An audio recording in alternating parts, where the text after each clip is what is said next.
Give a man a door to install and you don't even give him instruction manuals? How does this even work? This wire doesn't even go anywhere, what?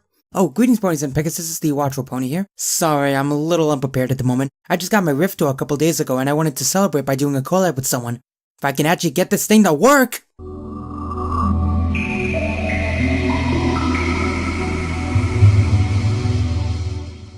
Haha, finally, this thing's working. Alright, let's see what this puppy can do.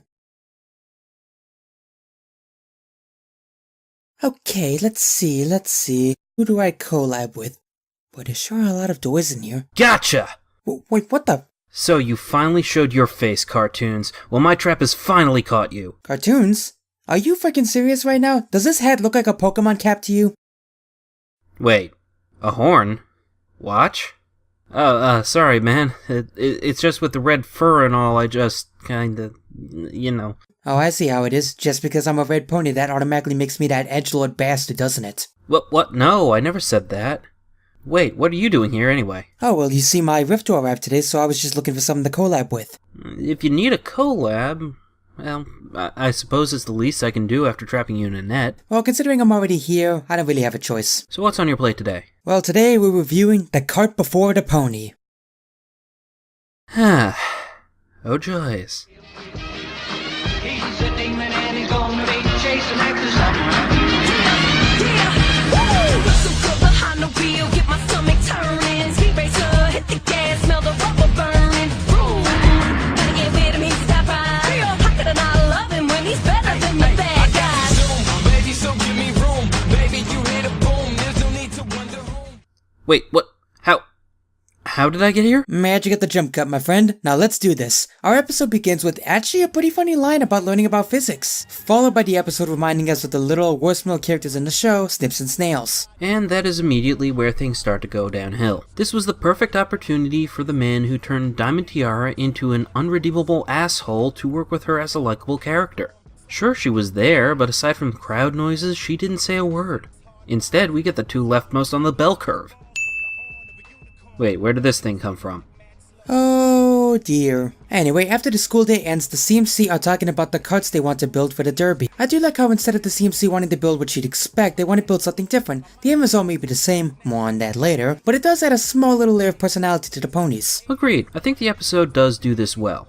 The CMCs have always been the most open to trying new things, and since they got their cutie marks, it's good to see that they haven't lost that attitude. But alas, things start to smell pretty rotten as the CMC asks for help from their bigger sisters. However, if you watch literally any children's TV show ever, then you can guess where this is going. You know, I'm starting to feel like a broken record with how often I've had to throw this criticism around, but this plot is super predictable. Now, to be fair, it's not insultingly predictable like May the Best Player Win, but it's still one of the worst offenders of this. Not only have we seen this plot done before, but there isn't even enough entertainment value throughout the episode to excuse the predictability. The elder sisters stick to what they know best from their affiliatehood: speed, tradition, and style. Of the three, only one of them can I really understand, and that's Rarity, because she actually got a bit of background and possibly the funniest moment of the episode. Agreed, and it's made doubly funny when you realize Derpy is the one that beat her. I would complain how the cart looks like crap and how she effortlessly defeated, but I'm laughing too hard to care. And let's not bring up the whole handicap argument that I'm sure others are having right about now. Yeah, I was actually just about to stop you myself. Rainbow and AJ, however, feel like they've reverted in character.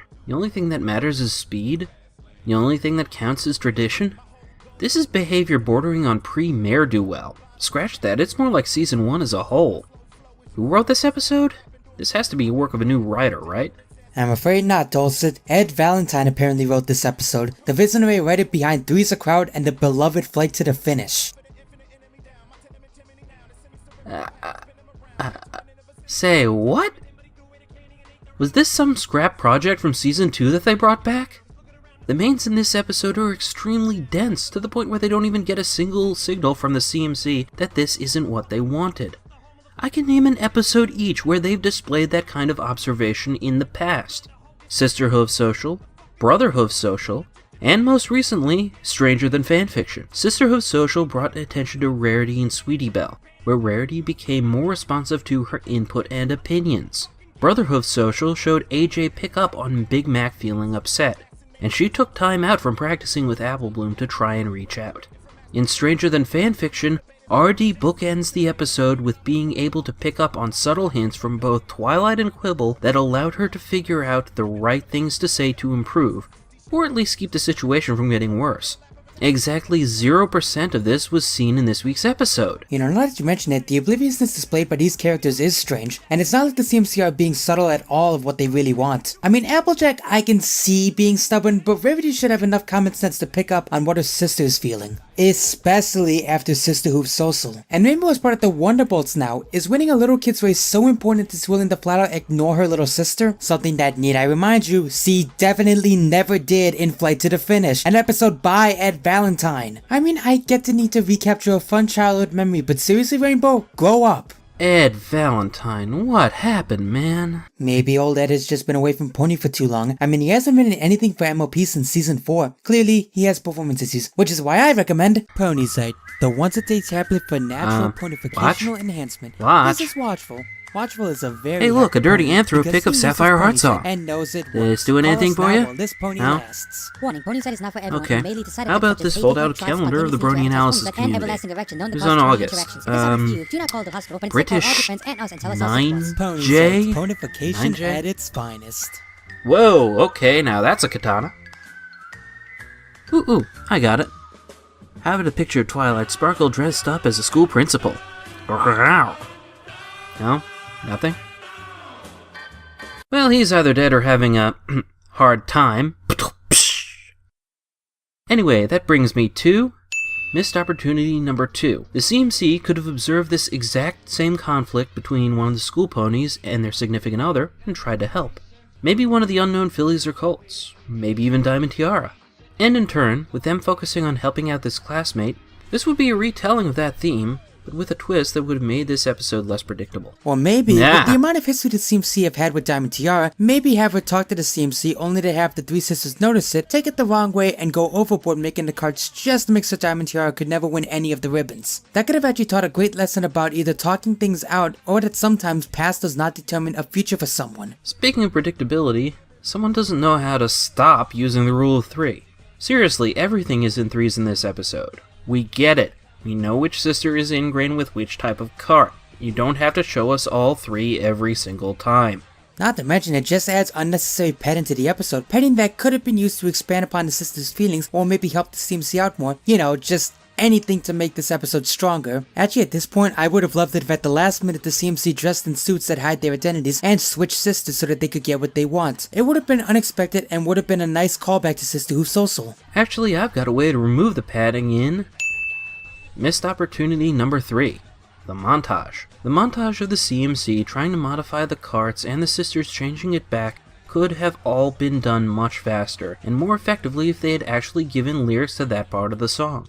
The background music was the same, why not dub it over with an actual portion of music that gets the point across? And maybe also removed a little bit of Applejack kicking off the spoilers. I don't know about you, but that bit seemed a bit too mean-spirited, especially for Applejack. Well, I guess that's her version of saying, "No spoilers!" All 3 were behaving downright vindictive through the whole sequence, honestly. But if I say any more, I might inadvertently start a rant, and then we'd never get to the actual song. I appreciate that. And speaking of the song, we get to easily the only one of 2 entertaining moments in the whole episode, the song. It looks like Ed Valentine has a knack for writing hooks, as this song is stuck directly in my head right next to Heart's Strongest Horses. Not to mention it just sounds nice, and it's good to hear the singing voices of the CMC and the sisters. It also has some cool visuals and shows off the unique designs of each of the racers. My favorite is actually Diamond Tiara's Camaro, and apparently Snip's special talent is being a barber and not cutting things with his teeth. Not as funny, but far more logical. I'm not as thrilled as you are with the song itself, but the visuals were pretty good. Cheerily was adorable, and I noticed they finally fixed Peach Pit's rotating bangs problem from Crusaders of the Lost Mark. Unfortunately, the sisters crash and destroy all the other carts, and after all the crap the CMC have been through, it does feel nice to have the CMC finally stand up to their sisters. It feels so satisfying. And way overdue. However, I wish they would have said, "We did!" when asked why they didn't tell the sisters. Indeed, they weren't exactly subtle about it. It is finally nice to see the designs the CMC originally wanted for their carts. My favorite is Scootaloo's Phoenix cart. Far better than the chicken cart, which does nothing more than try to kill the chicken meme. My favorite was the Apple Roadster. It's got a very 60s racing feel to it. It was a clever design, unlike the jumpsuited mains. Seriously, why the outfit change?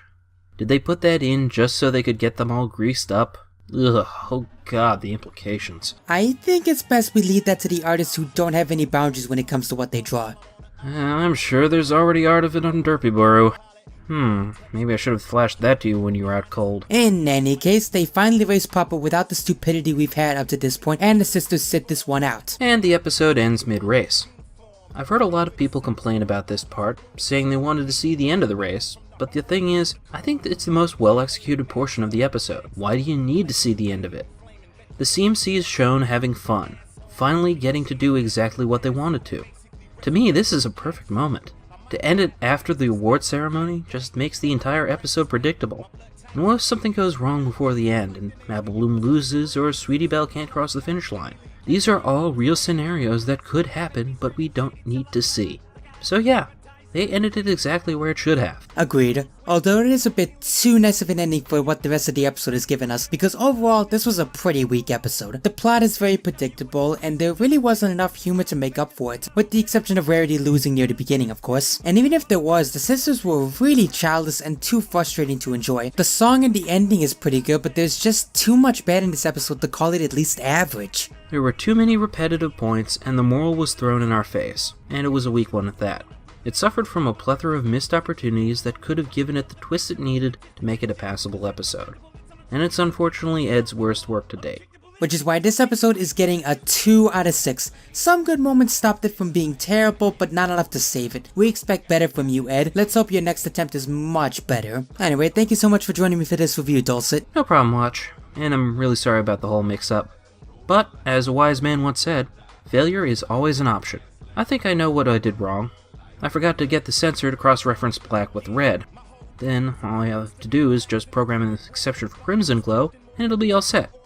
Cartoons won't get into my channel undetected, I guarantee it. Hey, here's hoping that goes well. Glad he hasn't hit me yet, but if he ever does, he is going to learn the hard way that in addition to my soft spots, I've got some hard spots.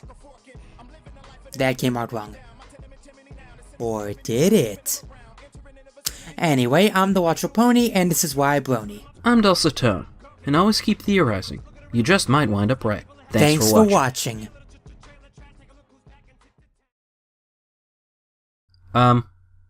Watch? I don't know how to get out of here. You jump cut me in here. I never actually saw an entrance, so I don't know where the exit is. Is there a directory? Maybe a food court? Some sort of recognizable landmark? Watch? Watch? Thank you.